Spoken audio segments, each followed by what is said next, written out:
My name's Anne Salmond, and we're all here in Gisborne having this incredible meeting around the Transit of Venus celebrations, inspired by Sir Paul Callaghan. And I'm from Gisborne, I'm from the East Coast, brought up here, and it's just so great to be back with an extraordinary range of people talking about the future of our country.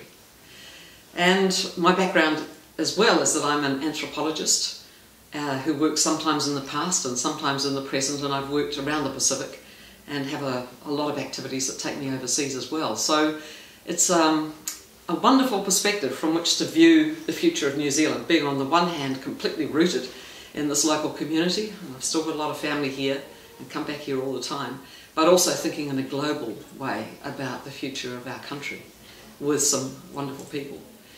And Sir Paul, I think, one of his dreams was this idea that we would be able to recapture the vitality and the diversity of the indigenous biota of New Zealand, the plants, the animals, restore our rivers, make sure that the oceans are clean again. And he had some great ideas about that towards the end of his life. He was a wonderful scientist. He was somebody who thought about the whole of the universe, really, and then New Zealand from that vantage point, which is where I think we have to be.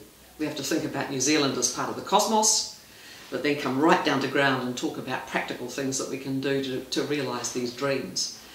And Wendy's asked me to talk about one practical idea, and it arises actually from very down-to-earth experiences that I've had with a number of other people over the last 12 years. We've got an eco-sanctuary just up the river from here, and we've been restoring the plants and animals there and bringing back native robins and setting up an inland TT colony and innovating and trying to do it all on the smell of an oily rag, which is a very exciting thing to try and do in the heart of the local community. And our eco-sanctuary is right on the Waimata River. And as a result of that, you start looking at the river and you think about what's happening, and you go driving up the roads inland and you go to the headwaters. And what's up there is a lot of forest, plantation forests. They were originally planted for soil conservation purposes about 30 years ago. And at the moment, all over the coast, and I imagine all over New Zealand, we've got these plantation forests that are being harvested. And when that happens, at the moment, it's a kind of out-of-world experience in a way, because the forests are felled right down to the waterways. If you look at them on Google Earth, it looks rather like a Martian landscape afterwards. There's these big piles of timber that are left up on the ridges, and when it rains, as it does invariably, quite heavily from time to time, that stuff gets washed into the gullies, and then it sort of gets all stuck together and acts like a bulldozer and basically carves out the land, washes into the rivers. The silt comes downstream, the slash comes downstream, all that stuff is landing on the bottom of the rivers, but also on the beaches. So that's not a great scenario, but the idea is one which I think we could apply all over New Zealand. And it's arisen out of this very grounded experience of sitting by one river and just watching what's happening to it.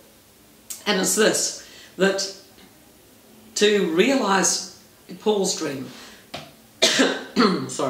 to realise Paul's dream, we have to start somewhere. And there are places like ours, the eco-sanctuary, like Maunga Tautari, like Zealandia, all these eco-sanctuary projects around the country. That's one way of starting, and that's very important. But equally, we need to do something more than that. We need to sort of start getting into the landscape, because these plants and animals, the birds in particular, they don't like being incarcerated very much. They like to fly. And so they need places to go that are safe. And my idea is, or the idea of a number of people, is that the forests mostly are actually registered by an organisation in Bonn called the Forestry Stewardship Council. And logs that are harvested sustainably get this FSC certificate. And the standard, which has just been agreed and signed off by the industry in New Zealand, demands a 10-metre buffer on both sides of all permanent waterways, plus 10% of the forest to be set aside in indigenous forest, and that to be trapped and weed controlled. And at the moment that's not really happening. Well, it's happening in places, but it's not happening in others. And my thought is that we just basically pick up the signals from the international markets of the world, not just for our forests, but also for beef and lamb, and for dairying, of course, and we revegetate the riverbanks. We allow the bush, we either plant it in areas where all the bush is being felled, but in this part of the country actually a lot of it would grow back by itself because there's enough bush around for the birds to do their work. And you let the bush revegetate the riverbanks, you make sure there's berry-bearing trees in there, you get the bush going right down to the water's edge, and you achieve about 3 or 4 things at once. Number one, you meet the requirements of the international marketplace. So you've got an honest scheme of certification that these logs and the beef and the lamb and the dairy products are sustainably produced.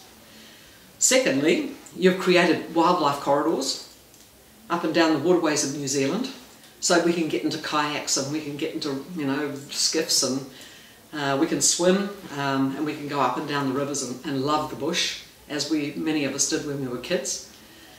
And then the water gets purified, because the bush is going to cleanse a lot of the stuff that is washing down into it. So we're helping to deal with water quality, and we're stopping the slash and most of the silt from getting into the rivers. And we're doing this in a way which is supposed to happen anyhow, because the markets around the world are asking that our products are as clean and green as we all say that they are. And so I think this would be one really great way of helping to realise Sir Paul's vision. Well, the great thing is that in addition to cleansing the water in the rivers, which is wonderful because, in Gisborne, for example, the river that we're on, it's used the whole time. It's used by rowers, it's used by wakaama paddlers, it's used by swimmers, it's used by fisher people that are out there with their rods, it's used by kayakers, and a lot of people like to walk along it as well on the pathways and the road. And so you cleanse the river. You're doing everybody in the community a huge favour. But the other thing that you're doing at the same time is you're actually helping to look after the ocean, because at the moment, when it rains and all that stuff comes down off the hills, all the good soil. I mean, what a stupid thing to do to good soil is to wash it out to sea, when we could be using it productively. And the slash, so it's all that, waste from the pine plantations, for example, and the stuff that's coming off the paddocks. Instead of having all that, you'd have the bush actually doing the job of cleansing it for us, and then when it goes out to sea, that water is clear, the water is clean. You're not getting silt all over the shellfish beds, you're not getting turbidity in the water.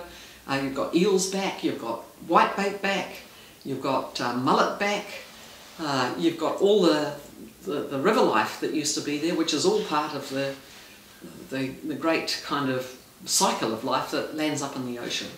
So everybody benefits. The people benefit, the people that like to use the rivers and the ocean recreationally, it's fantastic for them. The people that want to do surf lifesaving don't have to get a tractor to clear the beach of slash to take their boats out, and I just can't see anything but good. It's one of those things where everybody wins.